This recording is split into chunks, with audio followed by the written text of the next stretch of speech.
বরগুনার তালতলী এলাকায় কৃষকের ধান কেটে নিয়ে যাওয়ার অভিযোগ উঠেছে বিএনপি নেতার বিরুদ্ধে। এ ব্যাপারে ভুক্তভোগী কৃষক অভিযোগ করেন, জমিন থেকে ধান কেটে নিয়ে যাওয়ার এই জায়গা বিগত অনেক দিন পর্যন্ত চয়, অনেক বছর আমরা ছোটকালে দেখি এই জায়গা হিগদের এই জায়গা পরিদর্শন করে এবং চয় বড়ে সব কিছু আমি রুইয়ে দিই জায়গা। আমি তো খেতে খামারে কাজ করি মানুষের, আমি এই জায়গা মানুষের রুইয়ে দিই। দেওয়ার পরে এই বছরে আইয়া সালাম শিকদার হ্যার দলবল লইয়া আইয়া ধান দাইছে, হাপিনুর খা খাড়াই রয়েছে, হাপিনুর খা দাঁড়াই রয়েছে, হে ধান দাইত কইছে, ধান দাইছে। দেওয়ার পর এইবার কারা কারা জানি আইসে আবার এই ধান জমা রাখছে, জমা রাখার পর এরা কারা কারা জানি ফিরে এসে এরা চলে গেছে। এই আচ্ছা, এই যে হাবিনুর খাঁ যে ধান করছে, কাটাইছে, কারণ কি? কারণ কারণ হয়তো বিএনপির একজন বড় নেতা হয়েছে, এখন বিএনপির একজন বড় মাপের নেতা হয়েছে, হে মানুষের ধান লুটপাট করে দেওয়ায়। জানি না, ধান দীর্ঘদিন আমি চাষাবাদ করি এবং এই ধানের উপরেই সবকিছু নির্ভর করে আমার। হঠাৎ করে আমি খেতে দিয়ে হাবিনুর লোকজন সহ আমার ধান দাইতেছে বিএনপির প্রভাব খাটাই।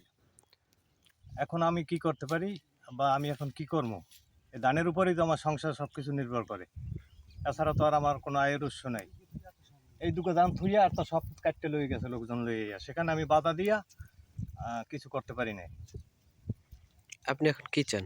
আমি চাই এটা সুষ্ঠু বিচার। ধান কাটার অভিযোগের পরিপ্রেক্ষিতে বিএনপি নেতা বলেন, আমার ব্যাপারে মিথ্যা ভিত্তিহীন বানোয়াট অভিযোগ করছেন তারা। আমি তীব্র নিন্দা ও প্রতিবাদ জানাই। আমি কোনোভাবে এই ঘটনার সাথে জড়িত না।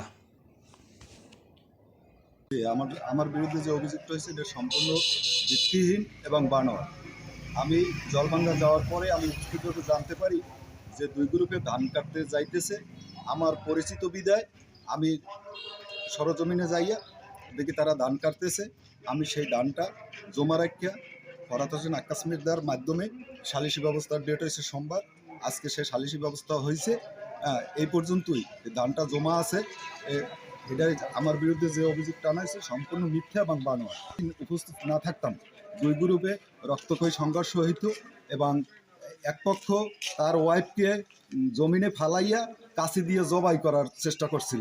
আমি যাই সেগুলো ফিরাইয়া ধান জমা রাখা তারপরে আমি এটার একটা নিরসন করার জন্য তালতলিতে আক্কাস মির্জার সামনে হ্যার অফিসে এই পার্টিগুলো নিয়ে আমি একটা ফয়সালা করছি।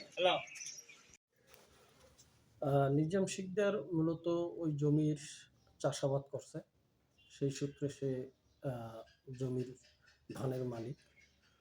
আমার কাছে লিখিত কোনো অভিযোগ হয় নাই, তবে মৌখিকভাবে আমার কাছে অভিযোগ করা হয়েছে যে হাপিনুর খাঁ কিছু লোকজন নিয়ে নিজাম শিকদারের ধান কাটছে।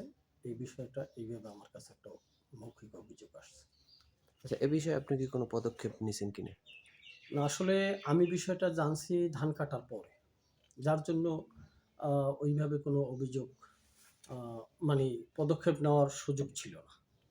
ধান কাটার আগে যদি আমার কাছে অভিযোগ আসতো তাহলে আমি আপনার তরফ থেকে মনে হয় কি যে এই ধান কি নিজাম সে পাবে কিনা? হ্যাঁ, আমার দৃষ্টিতে মূলত নিজাম ধান পাবে, যেহেতু চাষাবাদ নিজাম করছে সেহেতু ধান নিজামের। ধন্যবাদ।